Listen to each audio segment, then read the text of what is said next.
Today we're going to be addressing a question by a brother who is a quote unquote natural with women.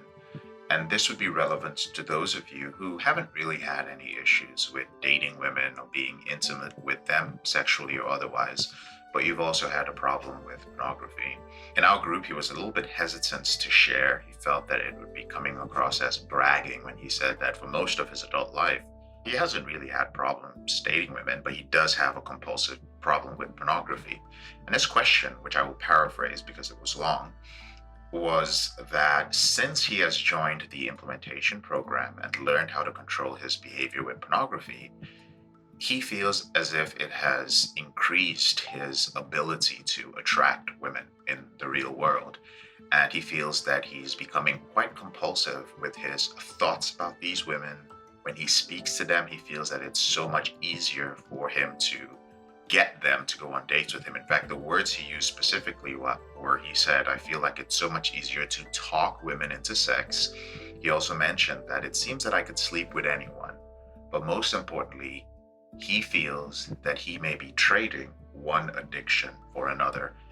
And I want to commend him for actually having the courage to come to the group and speak about this.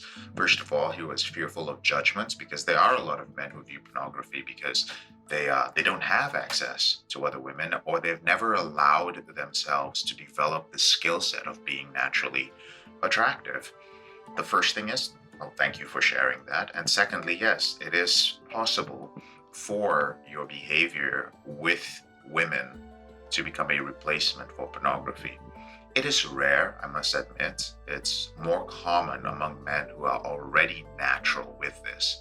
I remember early in my reboot days when I started going out purposely to speak to women, to overcome a lot of my approach anxiety and social anxiety, and to actually learn how to date in a more formal way.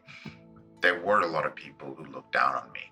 And when I started coaching, there were also a lot of therapists and just people on the internet who felt that it was harmful. They felt that if you taught men who were addicted to pornography how to date women and how to be sexually intimate with them, they thought that it was only natural that their compulsive behavior would transfer over.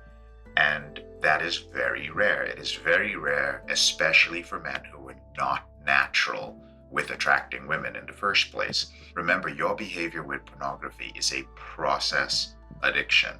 You are using it to deal with stress, to medicate some strong emotion, unresolved issue, or loneliness or intimacy.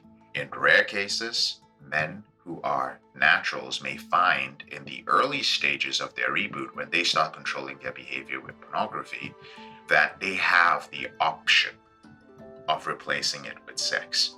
Again, this is more of having the option and less about being naturally inclined to this. In my case, when I started controlling my behavior with pornography, I never felt that I was in danger of replacing pornography with sex because I had to learn how to attract women. It didn't come naturally to me. It has always taken work for me, and I've always had to overcome anxiety. But if you were raised in a way where it never took any effort and it was just natural for you for whatever reason, maybe because of looks, upbringing, natural confidence at an early age in a sport or in a specific skill, whatever it may be, it becomes an option because it doesn't take much effort. So this brother actually gave an example, and he said that he just got a new job and he's in this office, and a woman approached him and she just said that he was very handsome. Now, he said the first thing he started thinking was that he had to have sex with her, and this was the red flag for him, especially because it was his first day and he didn't see any reason why a woman should just approach him in the office and just tell him he's so handsome. So let's talk about a couple of red flags that came up in the question he asked.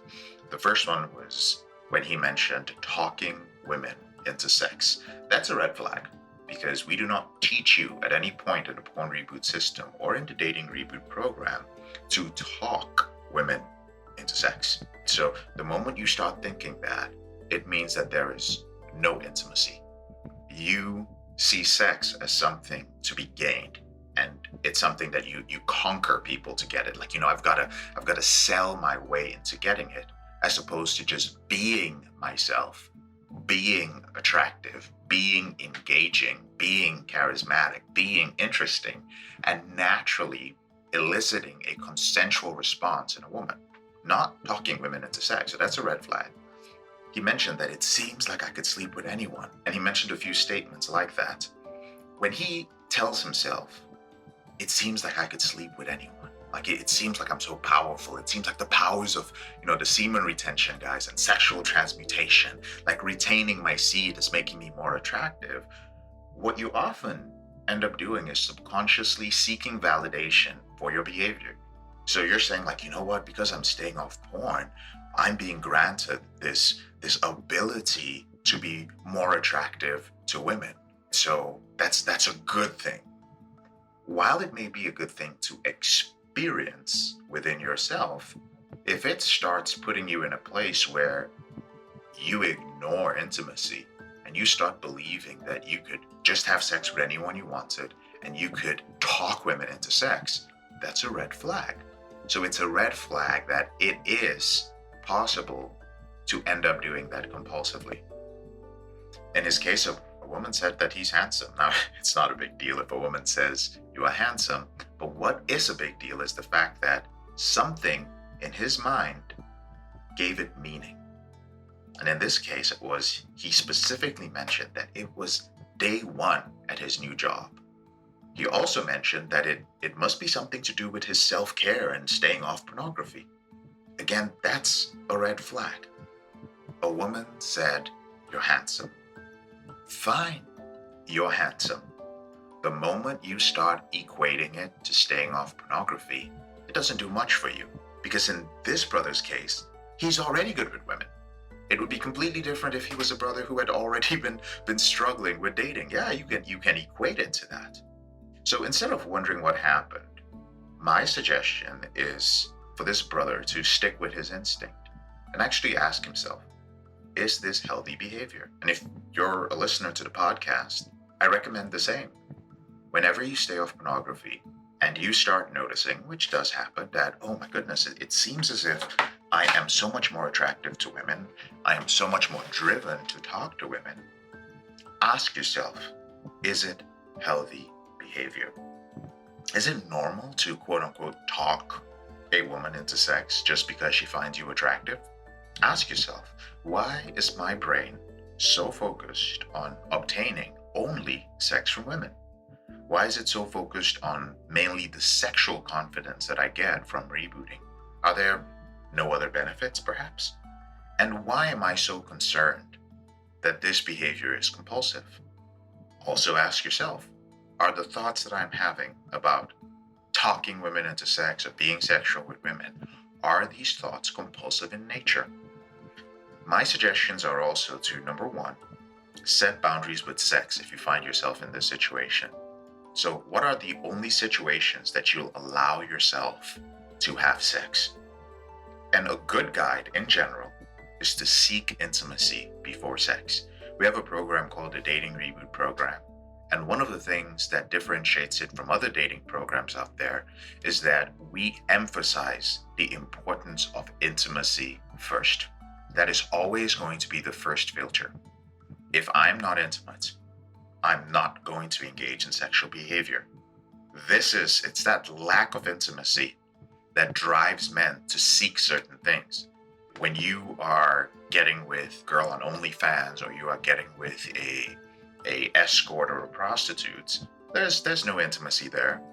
And if you are seeking it because you don't have intimacy in your marriage or your relationship, you'll quickly find after that experience that you feel empty.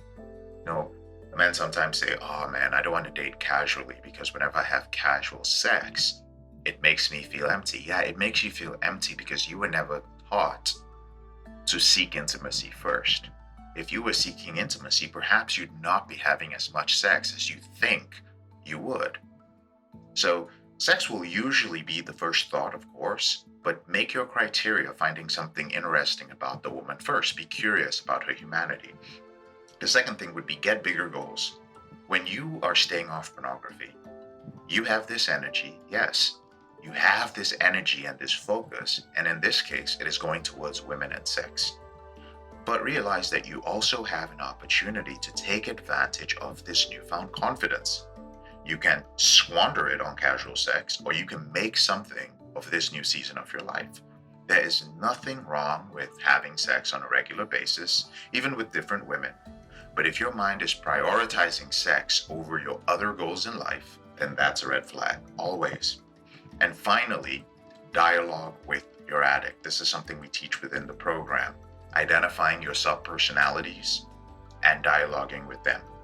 The tools will work for sex just as well as they do for pornography. So, what is the validation that you are seeking with sex? Is it the novelty of different women?